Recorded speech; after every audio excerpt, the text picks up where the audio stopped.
everybody, and welcome back to my channel.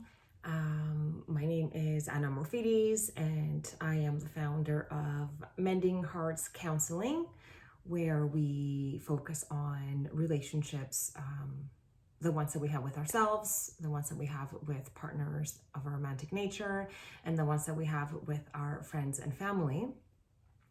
And as promised from my last video, I wanted to focus today on core beliefs, what they are and how it is that they shape us to be the adults that we become today.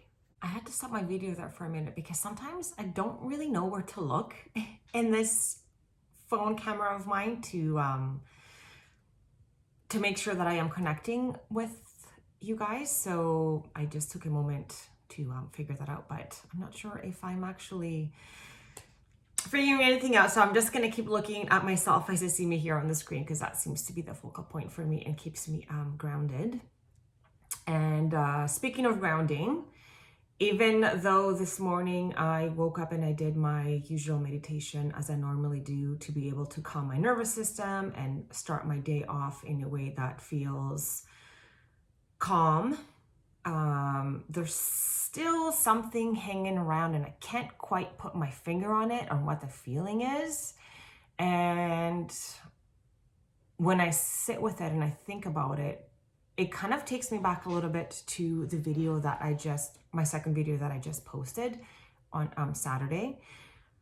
I rewatched it the other day, and it kind of brought back feelings of panic is the best way that I can describe it, especially when I was talking about the polyvagal theory and the responsibility that we carry as mothers, and as myself being the primary caregiver for my children. I remember when I was going through my counseling experience and all the teachings, that when I was learning about the polyvagal theory, which refers to the vagus nerve that I was speaking about, that is the primal nerve that starts to form in our bodies, and it is the one that starts to create neurological synapses that fire signals within our internal system that reflect who we are in our outer world. It reminded me of the panic that I felt of that big, great responsibility as a caregiver. And it was like, oh my God, what have I done? My children are 10 and 11 years old, and it sort of, panic is the best way that I can explain it.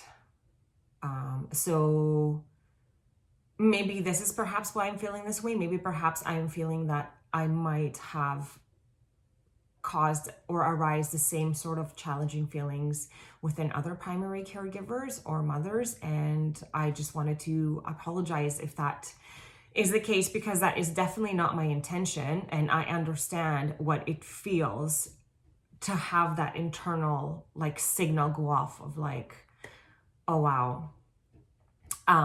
But the beautiful thing about that is, as they taught us in school, is that nothing is permanent. Everything is always in ebb and flow. Everything always oscillates. Energy oscillates.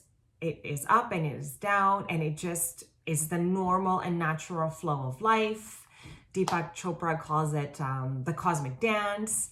It is so powerful to know that you can change anything that you want to. With every day that you wake up, it is a brand new chance to change that which has been created in the past. So it really is that simple.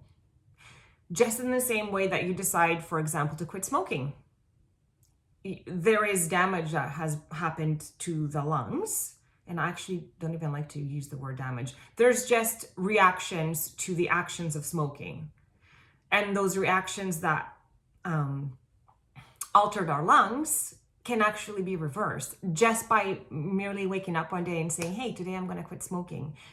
If I remember correctly, it takes about 7 years for the lungs to go back to their original state of being after someone quits smoking. Same with perhaps our external physical body. If you decide one day that you want to have more muscle, you can do that. You can go to the gym, and then with diligence and practice, you can change your external appearance to that which you want to have. Same thing with parenting and mothering. And even in relationships, every day that we wake up, it is an opportunity to change that which we have created so far. It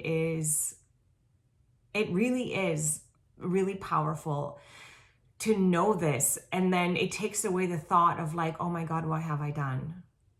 Or, oh wow, like, is this permanent? Is this okay? Yes, it is okay. And no, nothing is permanent. And this is how we learn. This is how we learn in this world. We try things on and then we go by feeling. If something doesn't feel right, then we have an opportunity to allow ourselves to feel different simply by just making a different choice. So with that being said, I'm going to dig into core beliefs and how it is that they shape who we are, how we can change them, and then in turn we can change them in our children if we feel like this is something that we want to embark in. Because as I mentioned in my previous video, we have this knowledge now. We didn't have this knowledge before. The previous generations had different knowledge that they went by. They had different knowledge that shaped their society and their belief system. And today, which we call like the age of Aquarius, is the time that we are shifting our conscious and subconscious mind, is the time that we are building a new belief system. And how empowering to know that we get to be part of such a great big shift in the world. So I'm going to actually read a little bit about core beliefs. So it is in my understanding and studies that I've learned that core beliefs can be described as one's most central ideas about the self, others, and the world. These beliefs often develop in childhood as one interacts with significant others and the world around them. And it says often developed in childhood because even though you might have really safe, seen, secure, soothed beliefs about yourself and the world through your primary caregiver's influence, which usually is from 0 to about 12 years old, as we transition into adolescence, our youth years from 12 to our early 20s, we actually shift our focus from leaning onto our primary caregiver for safety and security. We'll lean into our peers. So the scary part about that is, even if we've done all this like amazing work to change the core beliefs about within ourselves and our children, if, for example, they get into high school and start to interact with peers that perhaps bully them, that belief system can actually be undone. When I was being taught this, I was like, oh my God, that is also so scary. It felt a little bit, I felt a little bit of like insecurity in that moment, to know that I could do all this work and then it could be undone by an experience. But that describes the concept of trauma. It takes one traumatic experience, and so traumatic experience means an experience that your body is not able to process and integrate it into its system. Therefore, it stays within you until it actually is processed. It takes one experience like that, either by it being directly done to you, or you being a witness to that experience being done to somebody else, that it can create a new belief system.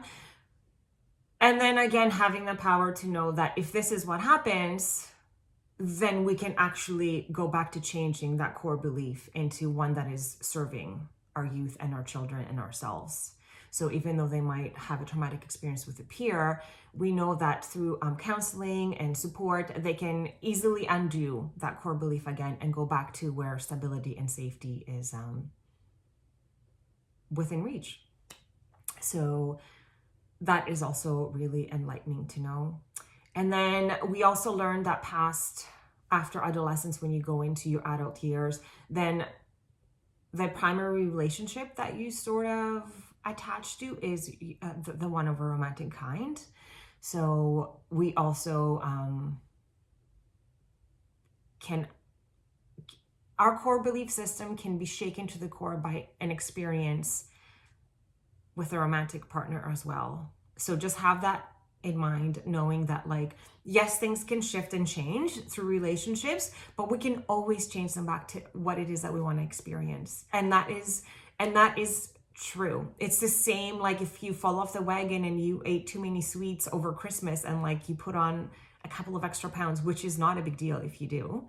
It's just about, like, if you want to change that within yourself, then you can just go back to working out, or perhaps like changing your diet for a few days until you like reset your system. So it's just that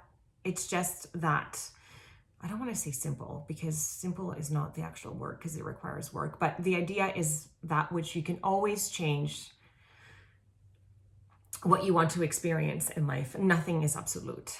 So the negative core beliefs are usually global and they are overgeneralized and they feel absolute. And this is where we have and gain power, is knowing that they're not absolute. When a core belief is activated, we are processing information that supports it from experiences and relationships that we have. This means, for example, I'll use myself as an example. Because I grew up in a small village in Greece, and it was very much fear-based. I spoke a little bit about before in my previous video, and I just wanted to talk a little bit more about experiences I had. I talked about the fact that we were physically punished at school. Teachers were allowed to hit us, so that affected safety. There was a lot of societal beliefs that we had to abide by. For example, I was not allowed to sit on a motorcycle with my boy cousins because that would somehow prompt talk in our village that it was like not okay to do so, and somehow I was a bad person in participating in that, because I'm not even really sure of the why. That was just told that. I remember one time my bra strap was showing through my tank top, and that was like, oh my God, you cannot go outside with your bra strap showing, like you're going to be called names. So you need to like cover that up. I would, for example, make a mistake at school and perhaps talk to a classmate, and then I would get in trouble, and the neighbors would come and tell my mom, and then I would get in trouble. So it felt quite unsafe. So that created a lot of fear and anxiety within myself. And I never knew what I was going to be punished for in the future. So you get the idea that like the world doesn't mean to do this. It's just what they knew at the time. Like they were just trying to protect me. They were trying to protect our image. They were trying to protect like our family name. And I totally get and respect that. We just now know that we can do these things in a different way that doesn't require fear. As long as our intention is okay, there is nothing wrong, for example, with your bra strap showing. Like that's not a big deal. But if my intention is to hurt people, then that's what I need to focus on. If that is making any sense. And the way that I was raised in such fear, and which led to like guilt and shame of like not knowing how to behave and be, and feeling guilty and shameful about things that I did unwillingly and unknowingly. My core belief about the world was, where is it in this list? I'm not good enough. and I am unworthy. So everything that I experienced would be seen through those lenses of perception. So volunteerism is a big part of who I am, and I would create many things, events, coordinate camps, like I mentioned before, events, just social gatherings, community-based events where people can connect. And I would, for example, unwillingly make a error. That is what I would focus on. And then the internal dialogue in my mind would be like, oh my God, you see, you are not good enough. You are not worthy of doing these things. How could you? How could you make that mistake? But then I wasn't allowing myself to see the positive of this experience. Yes, I may have made an error, but why was I not able to look at the good things that I was doing?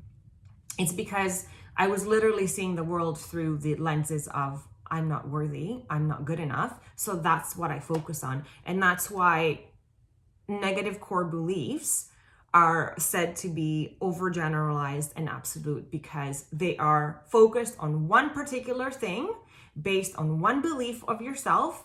And that is what we focus on. And then in spiritual wellness, we read this book, The Untethered Soul by Michael Singer, which focused a lot on that internal dialogue that takes place in our mind. Who is that voice that is talking to you?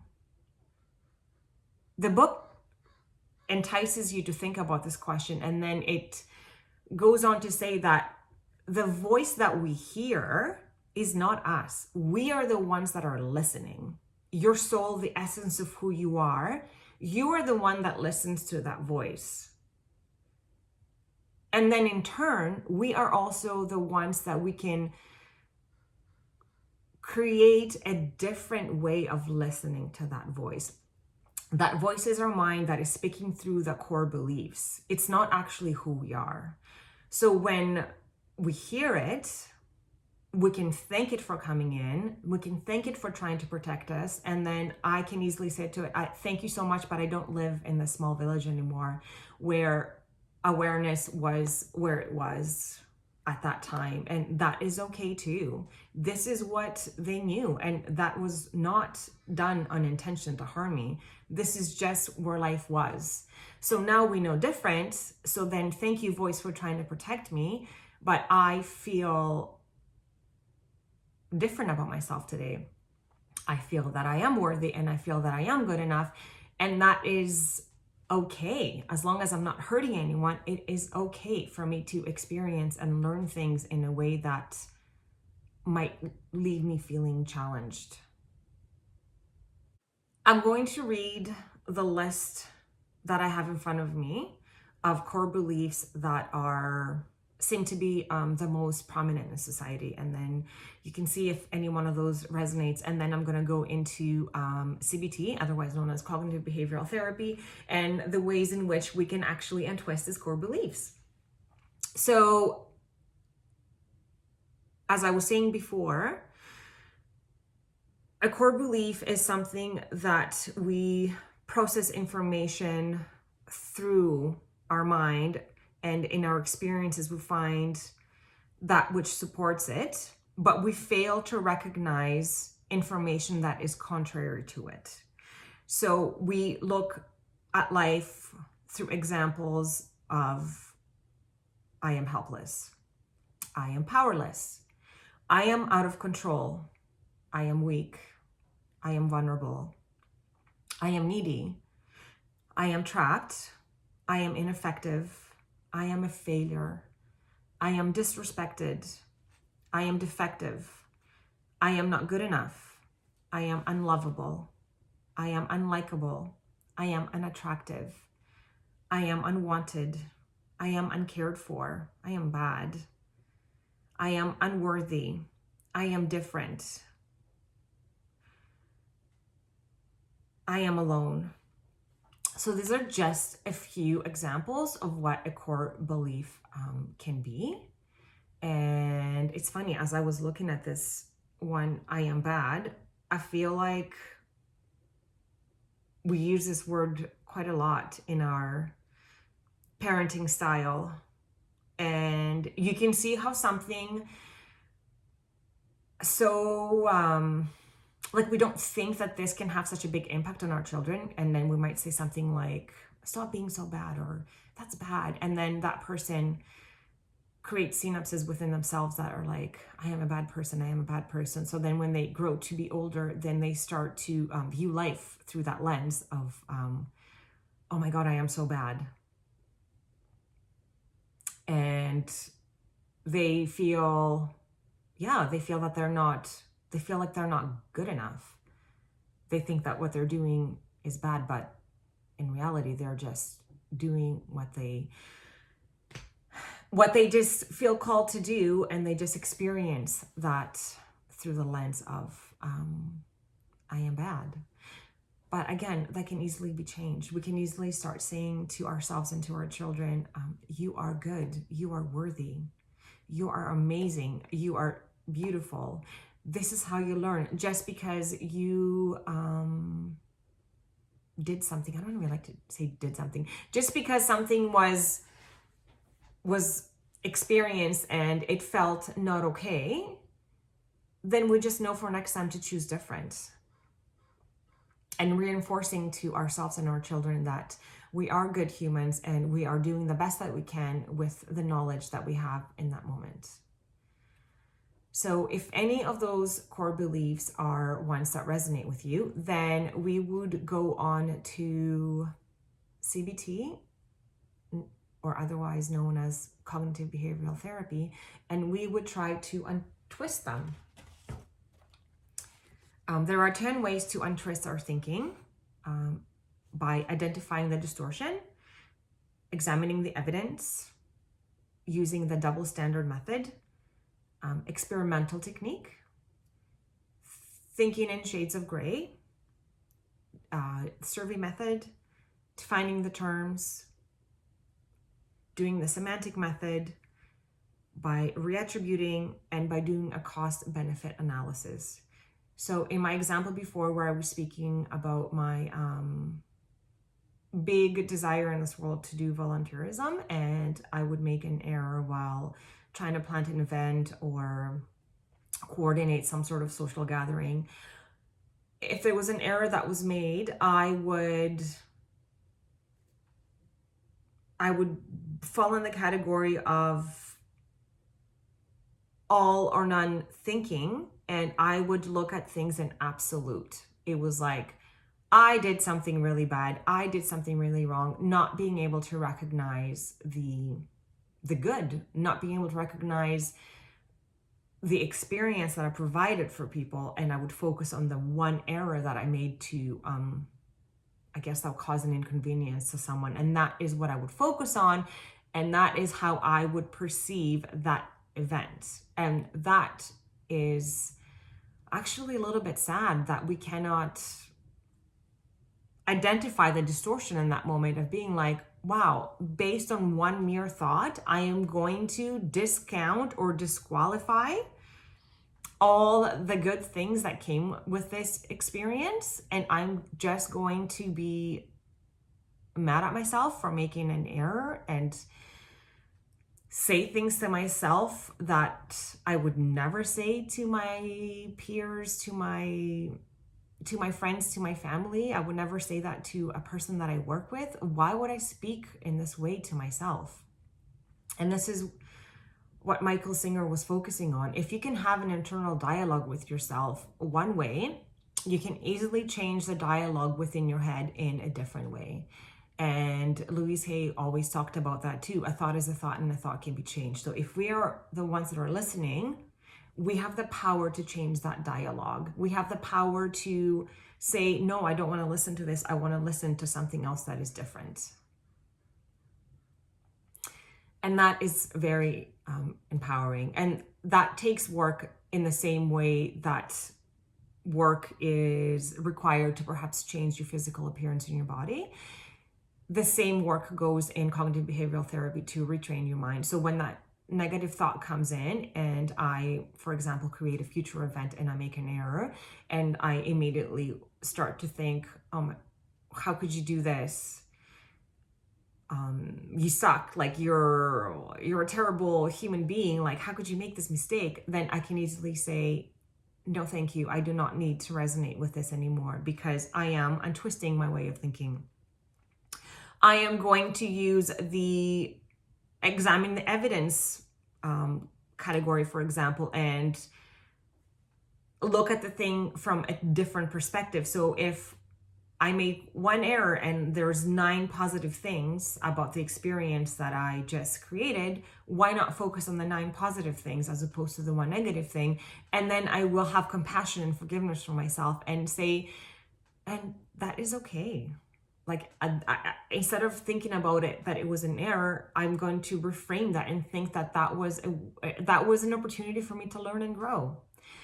That is an opportunity for me to know how to do this different. And how else are we going to learn if we don't stumble and fall? How else are we going to learn if we don't experience the opposite of that which feels better?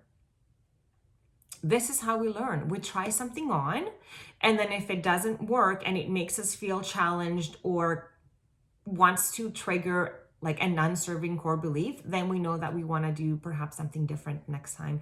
And that is okay too.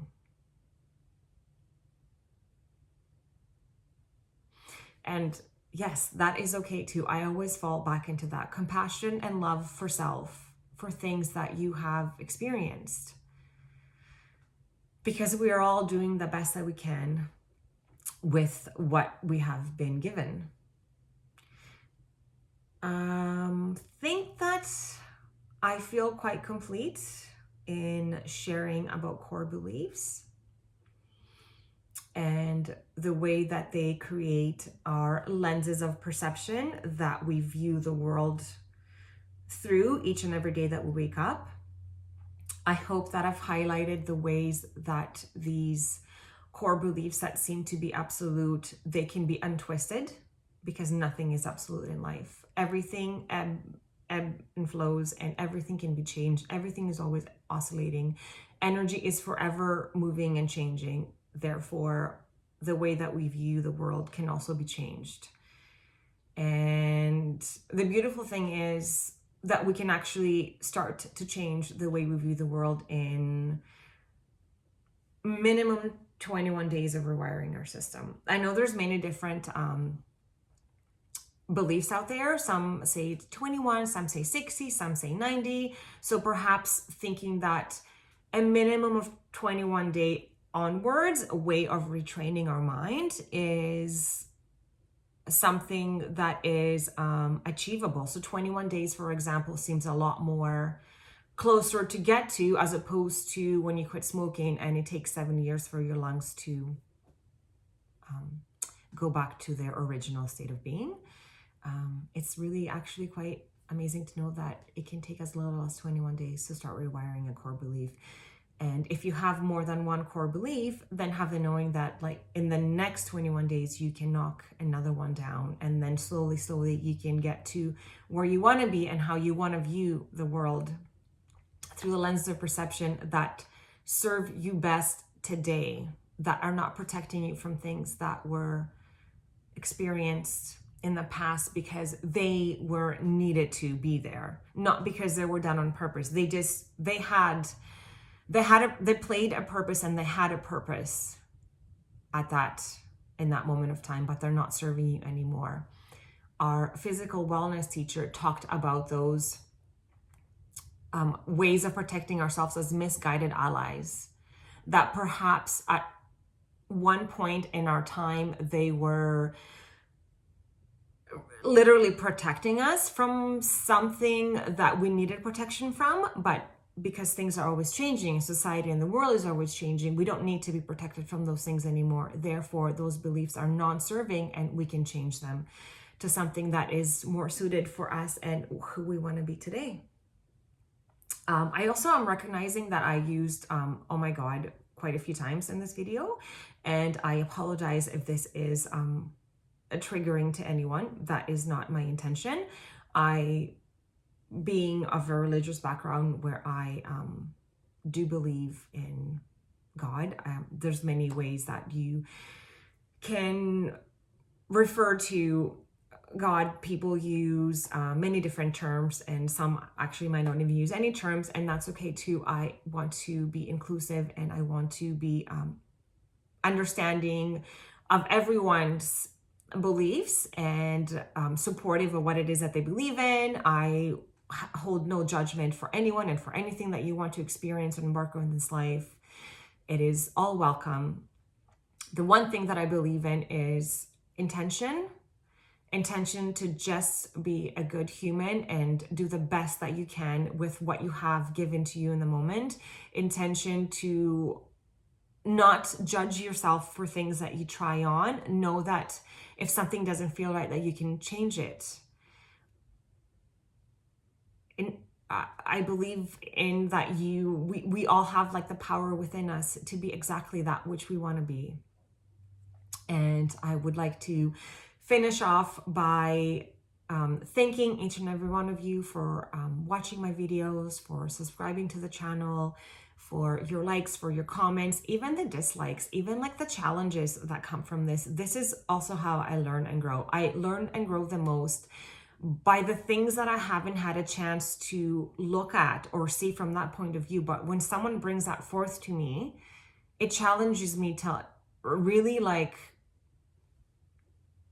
absorb more, understand more of how somebody can view the world that perhaps is a different viewing of mine. And that, I feel like in turn, it makes me just be a better human, because I can expand my inclusivity of that which we all are. And that is a beautiful thing. So please don't stop giving me your feedback or your comments in whatever nature that they are. Of course, I don't want to experience hate, because I feel like I'm not a hateful person, but it's all about how we present and how we say things and the intention behind that. And again, I thank you. And if you like the video, if you would feel called to subscribing, please do so. If you have questions, please leave them in the comment box below or email me. You can find more information on my website if you wanted to perhaps book sessions with me and further explore core beliefs, and which are the ones that are shaping your world, which are the ones that you want to knock down. And I look forward to our next conversation with deep gratitude. As always, I am so grateful and thankful for each one of you, and this opportunity to be able to share that which I have learned with you. Wishing you a blessed and grateful day, and I'll see you next time. Thank you.